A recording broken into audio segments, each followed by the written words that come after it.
Sleeping is of crucial time for people with asthma. It's the time of greatest risk of attack. Most asthma attacks, which are periods of breathing difficulty, happen between 3 and 5 o'clock in the morning. Likewise, 4 o'clock in the afternoon is the best time, usually for asthma. During sleep, you're lying down for a number of hours, and your breathing volume relative to your bodily needs is quite excessive. Listen to the breathing of any person with asthma. Oftentimes they snore. Also, they can have sleep apnea, and sleep apnea would be cessation of breathing during the night. So you'll have somebody who's thunderously snoring, and then they stop breathing for maybe up to a half a minute.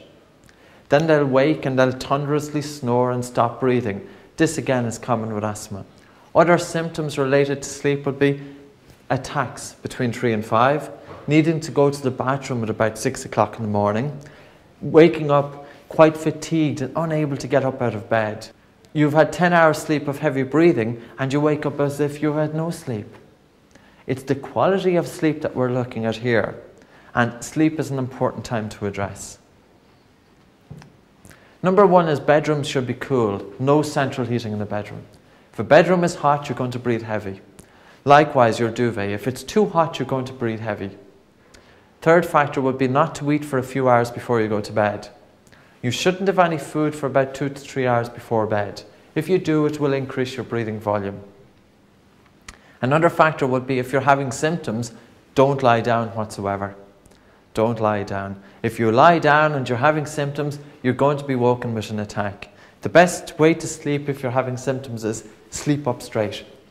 This way your breathing volume is kept at a quieter level and there's less likelihood of it taking you into an attack. Another factor is if you're having symptoms prior to going to bed, take your medication and also set an alarm clock to wake you up. If you know from your history that you're awoken during a symptomatic period at 3 o'clock every morning, set an alarm clock to wake yourself up at 2. When you awake, do small breath holds but get your breathing under control. Take medication if necessary. The worst position to sleep is on the back. If you're sleeping on your back, there's no restriction to your bodily movements. The best position from Buteyko's research is the left-hand side. When you're asleep on your left-hand side, you tend to use the left lung more than the right. The left lung is smaller due to the position of the heart, and as a result you breathe less. Another good position is the tummy. If you're sleeping on your front, the mattress, which should be relatively hard, not soft, soft mattress encourages big volume breathing, but a relatively hard mattress is placing some restriction. There was a policy or a tradition years and years ago for young babies to be swaddled quite tightly. And maybe old wisdom, they had a point. Why would they swaddle babies quite tightly? Babies, they were swaddled quite tightly, which would have reduced their breathing volume and which would have helped to have a more healthy baby. One of the crucial factors for asthma is that asthmatics tend to have their mouths open at night. They don't just have their mouths open during the day, but also they'll sleep for 6, 7, 8, 9 plus hours with their mouths open. What we need to do is we need to ensure that the mouth is closed, and one way that works best is using a paper tape. It's a gentle paper tape. I have some here, and basically this brand here is 3M. It's 1-inch paper tape with micropore. It's hypoallergenic, so it won't produce any allergic reactions. And you take off about 5 or 6 inches. I need you to fold over a tab at the top of maybe 1 centimeter or so. Dry your lips. Close them together and apply the tape this way.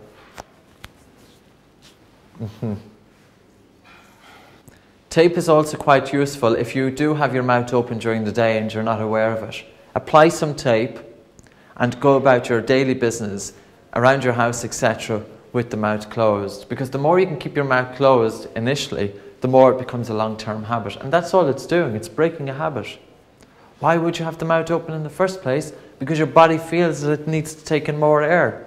But the more air you take in, the more it's feeding your asthma and your fatigue and any other symptoms that are related to hyperventilation. The tape, you use the tape up until the point that you can sleep with your mouth closed without a need for it. For some people it's going to take a few weeks, for some people it will take a few months, and for some people it can take a couple of years. depending on their progress.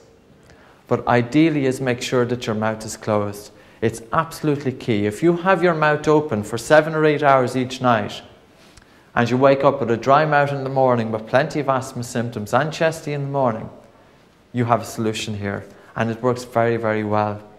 If you are sick, or if you're not feeling very well, you have gastrointestinal problems, or if you drank large amounts of alcohol, please do not use the tape. Also, if a child is uncomfortable with using the tape, or if they're quite young, do not use the tape. One option is, while we put it across horizontally, the other option is to apply a small amount vertical. And if you're a little bit panicky about using the tape, apply it for about 20 minutes before you go to bed. This will help overcome any panicky feelings. I can assure you that your restful night's sleep and the freedom of breathing in the morning will be more than enough to justify wearing that tape.